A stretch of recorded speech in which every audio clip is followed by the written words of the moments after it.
Well, 3 months after they legislated Alberta's teachers back to work, the Alberta government is taking steps to address some of the underlying issues that led to the teachers' strike. But will it be enough?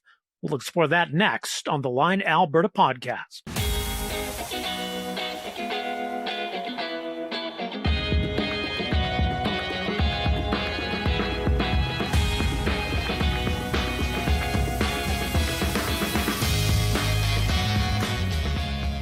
Well, greetings, folks, and welcome to this episode of the Line Alberta podcast. My name is Rob Breakenridge. Great to have you along with us. A few months ago, the Alberta government legislated an end to what was an acrimonious teachers' strike. And I think there's a lot of lingering bad feelings about the whole situation, maybe still a broken relationship between the Alberta government and Alberta teachers. But a lot of the issues we were hearing about at the time, class sizes, classroom complexity, a lot of that has dropped off the radar a little bit here. Obviously, ending the strike did impose a new salary structure. So some of those issues were addressed, maybe not totally to the teachers' liking, but that was part of the settlement.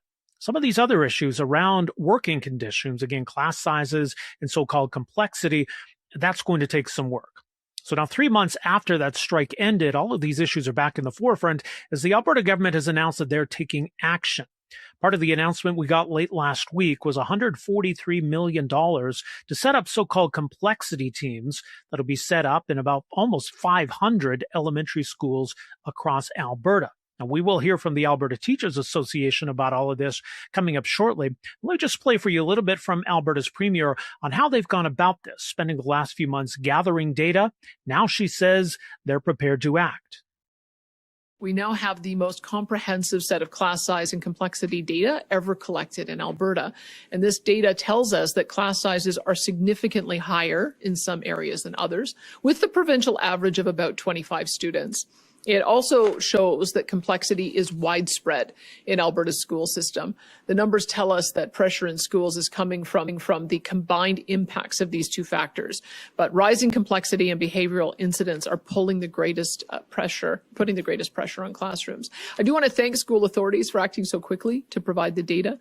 Their swift response yielded a truly unprecedented amount of information, and we analyzed data from 89,000 classrooms across Alberta.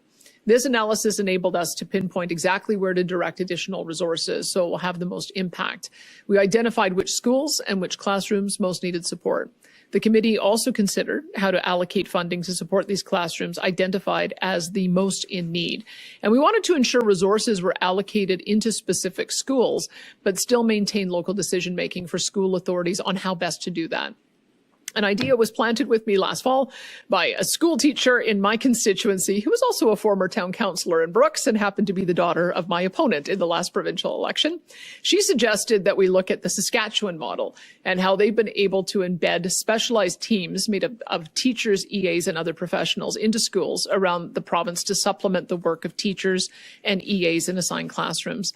The committee was honored to have Saskatchewan's Minister of Education, the Honourable Everett Hindley, present to us, and we've taken what we've learned and look forward to implementing those learnings here in Alberta.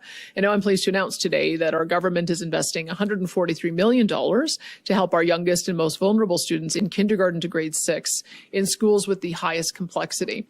This will support the creation of up to 476 complexity teams, each one made up of one teacher and 2 education assistants that will be deployed to high complexity classrooms across the province to provide teachers with more support and students with more one-on-one attention. And this is only the beginning. The Class Size and Complexity Cabinet Committee will continue to analyze the data, work with our partners, and bring forward recommendations for longer-term actions that will support and strengthen Alberta's school system.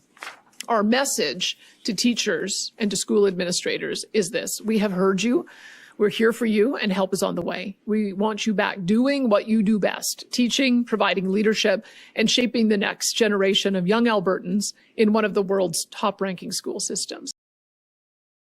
So that was Alberta Premier Danielle Smith elaborating on this idea of having these complexity teams and what they think that might be able to achieve in addressing some of these issues around complexity. Look, as the Premier says, Alberta has grown considerably, and unfortunately, our schools just haven't kept up with that, and that's contributed to some of these pressures. Now, what was interesting, too, is that the Alberta government says their research here has found that there's an average class size in Alberta of 25. Now that average encompasses a lot of, inner city schools that might have more pressures, rural schools that might not have as many students. So that average might not tell the whole story of what's going on. But it does seem like a lower number than we often heard during the labor disputes and claims we heard about classes that were bursting at the seams. This is Alberta Education Minister Demetrius Nicolaitis talking about that number, what it tells us about the state of class sizes in Alberta.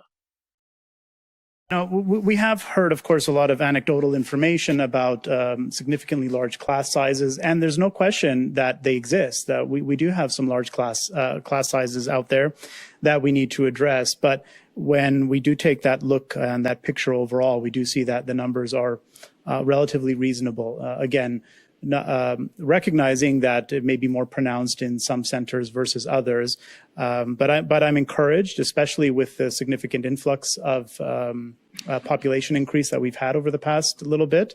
I am encouraged, and I know that with our efforts, we'll continue to address some of the core challenges, which we've seen from the data. There's an important conversation between class size and complexity. And that's one of the things that we have heard a lot of, and I wasn't too surprised at with the data.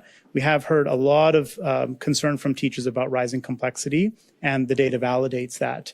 And that really helped the committee to pinpoint these resources and our approach to address complexity versus just a class size, because you could have a class size of 22 or 23, but have significant complexity within that class, and you're still going to have challenges. So that was one of the primary reasons why we decided to take the approach of directing our supports towards the complexity issue. Okay, so there you go. That's Alberta's Premier and Alberta's Education Minister offering their take on the steps they're now prepared to take to address class sizes, classroom complexity in Alberta. Those were two big issues that led to the teacher strike last fall. So is it enough? And is this going to make a difference? Alberta Teachers Association says for now it's probably not enough, and a lot of what's being announced now should have been announced a long time ago. Had an opportunity to speak with Alberta Teachers Association President Jason Schilling about this announcement, about some of these lingering issues in the education system. Here's that conversation. All right, well, very pleased to welcome to the Line Alberta podcast Jason Schilling. He is, of course, president of the Alberta Teachers Association. Jason, great to have you with us. Thanks for having me back. I appreciate it. So we'll get to the announcement from the Alberta government that we just had, but I just want to go back. I mean, it's been 3 months, I guess, roughly since teachers were legislated back to work, and maybe some of these issues sort of faded from the headlines. But these challenges that we're facing, the pressures that led to job action, I mean, is any of that really eased? Has anything really changed since then? Not at all. In fact, that's a major source of contention with teachers right now, is that they were on strike to see changes to their classroom environments, to their working conditions, our students' learning conditions, and they were ordered back by government at the end of October into the exact same conditions that they left. And so, if anything, through our research that we've done through schools throughout November and December, the issue's only deepened. We've only seen things get worse. And so there's a lot of skepticism by government's announcement yesterday about this path moving forward, and they just need to see that there's going to be some actual real tangible changes to things moving forward. I mean, further to that, I guess it was last month, the ATA released a survey. I think it was 5,700 or so roughly teachers in Alberta, just to get a sense of how they're feeling about the pressure they're under, the workload, stress levels, some of these issues around classroom complexity. What stood out to you about the results of that survey? Well, we saw a couple of things that were key. And this was, again, teachers had said that they saw the supports that they needed for their kids, less of that coming into their schools. Their classrooms, the complexities were growing since the fall because they've had new students come into the school. Some of the things that were highlighted there were the fact that there is, over 90% of teachers who answered the survey, the respondents, are feeling pessimistic about the future of education here in Alberta and the profession. And that's alarming. That should be an alarming statistic for parents, for the public, for government. It is for us as an association.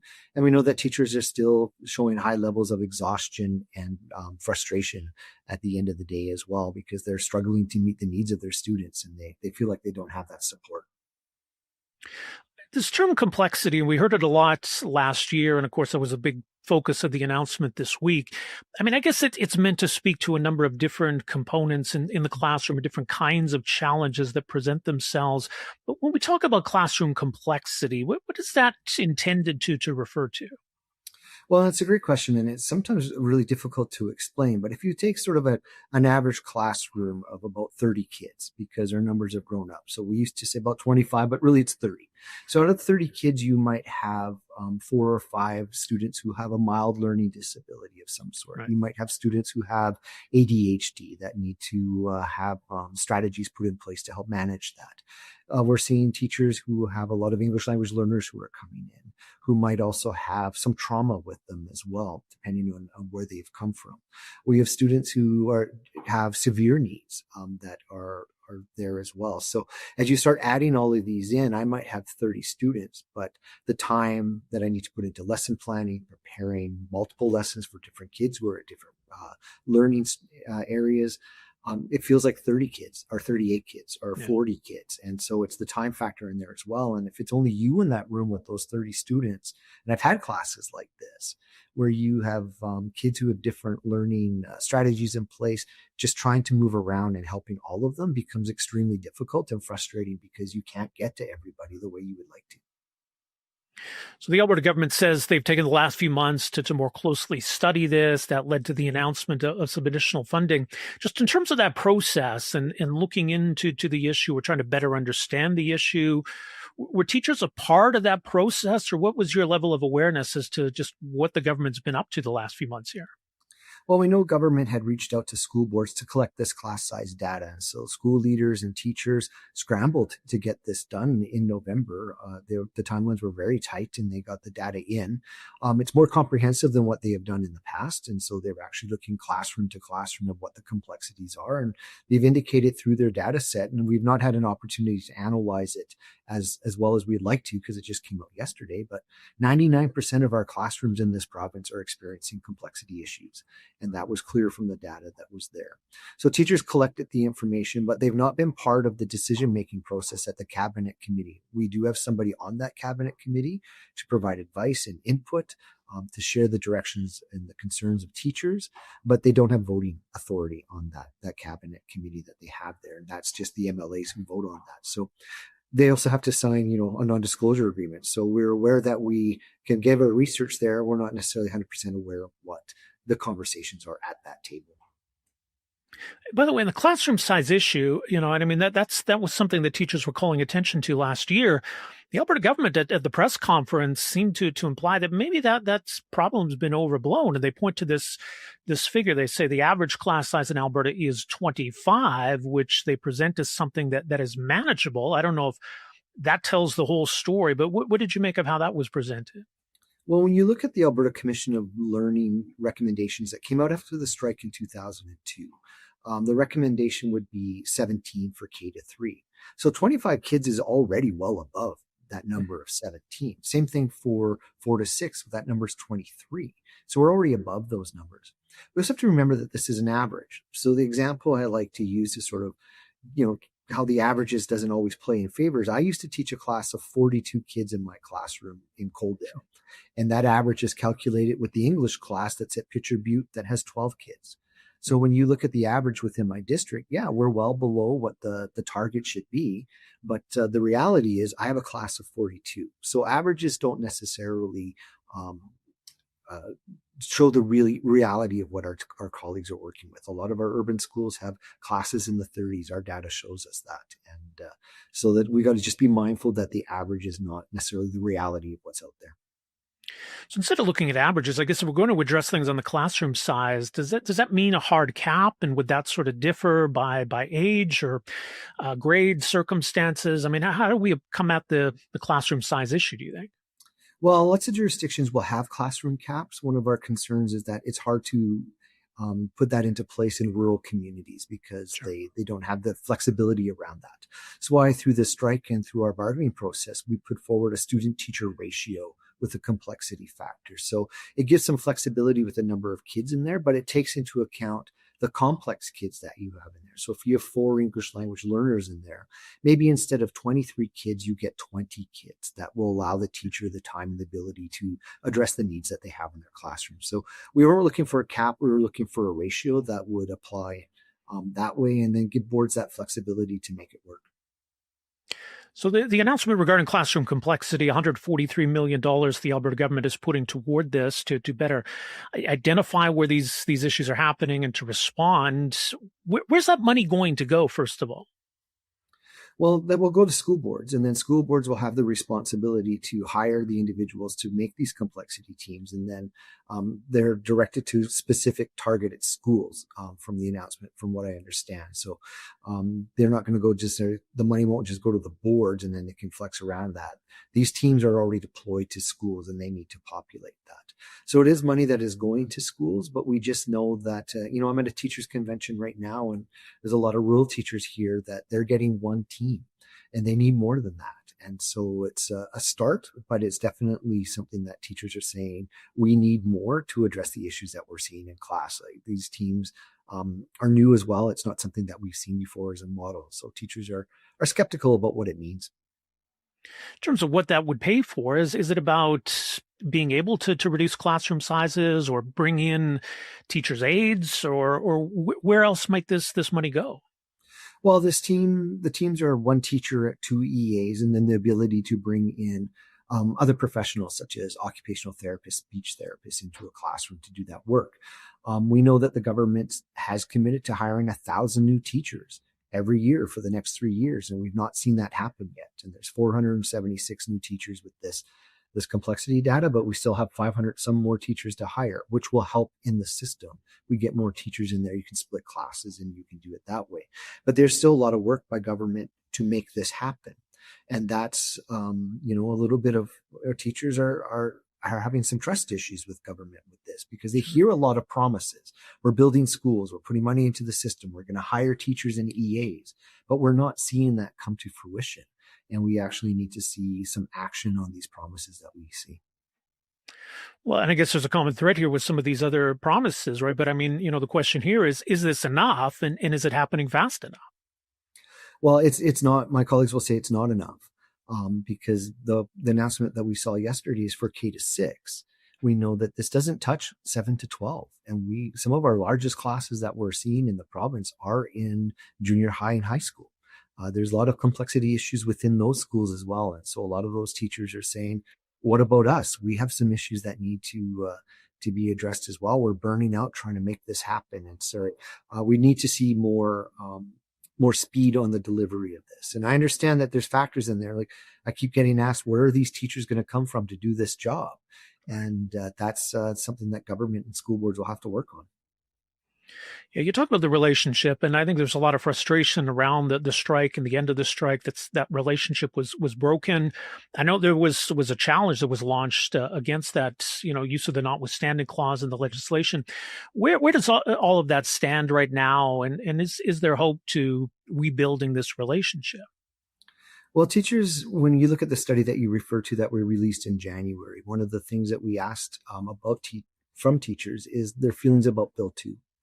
They feel deeply more demoralized, disrespected that the notwithstanding clause was used to rip their charter rights away and order them back to work. That is something that government will have to work on repairing that relationship.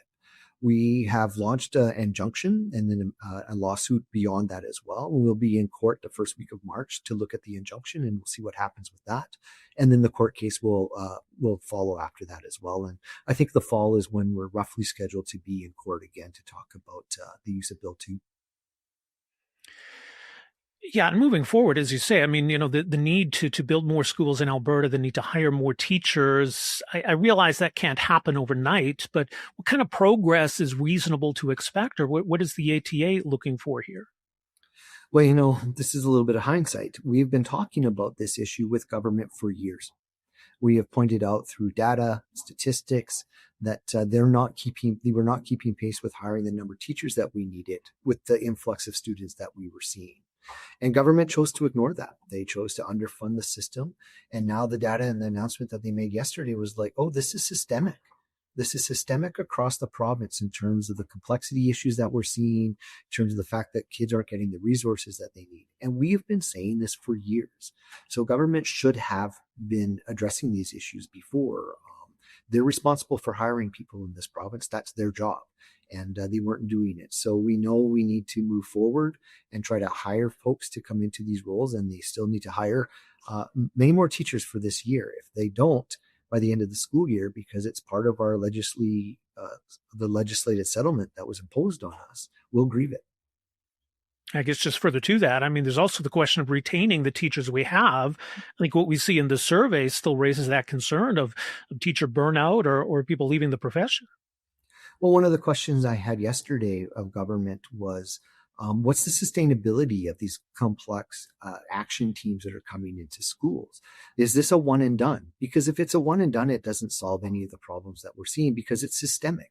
So you need long-term investment into the school system to address these needs. And that has to be factored into the budget. So when we get the budget in February 26, we'll be looking to see if funding is in that document to carry this forward and to expand it into grade 7 into 12 and then carry it forward through the next couple of fiscal years. And the budget document will be a real telltale sign of whether government is serious about addressing these issues. You know, amid all of this and all these serious challenges we're facing, the premier seemed to devote a lot of her attention to who is or isn't speaking at the ATA convention and had a lot to say about that. Your reaction, or what did you make of that? Well, it's a nice distraction, right? It's a nice thing to say, well, we don't want to talk about the real issues that are being in facing teachers and students these days. And parents have been very great too about vocalizing their concerns in public education. But then it's to say, oh, well, we're concerned about a speaker at a convention that they have nothing to do with. Convention boards pick and choose who speak at conventions, and it has nothing to do with government, it has nothing to do with the premier or the minister of education, but it does make for a nice shiny distraction over here to divert people's attention. Right, we'll leave it there. Much more at teachers.ab.ca. Jason Schilling, appreciate you making some time for us here. Yep, you bet. Thanks very much. All right, once again, that was Jason Schilling. He is president of the Alberta Teachers Association. Their reaction to the announcement late last week from the Alberta government, these new complexity teams that will go into elementary schools in Alberta and the steps they're taking to address classroom complexity issues as well as class sizes.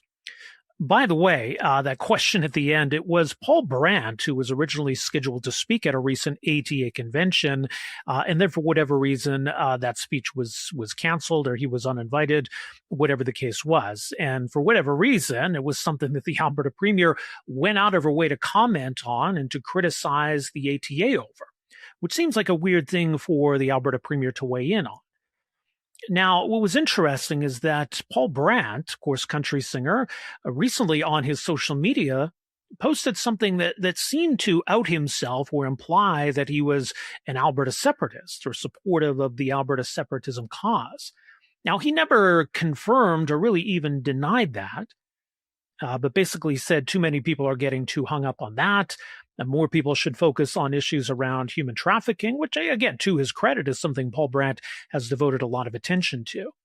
But I think given some of the sensitivity around the Alberta separation debate, there was a lot of reaction that maybe he wasn't anticipating, and maybe that tells us a little bit about why Danielle Smith weighed in on that. I'm not sure.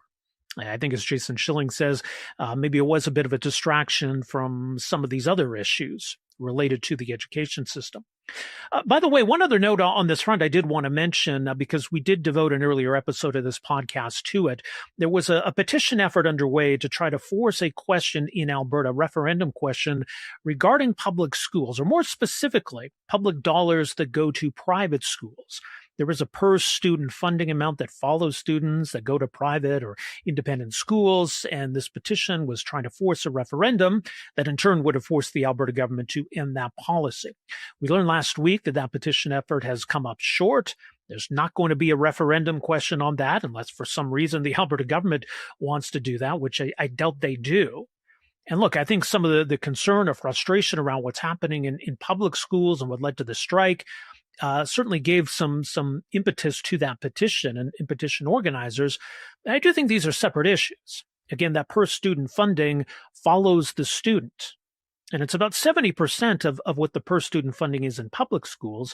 So I think if you had a bunch of students who are now in private or independent schools coming back into the public system, that would add cost to the public system, but wouldn't really address some of these underlying issues. And in the short term, it could even exacerbate them if you had this influx of children.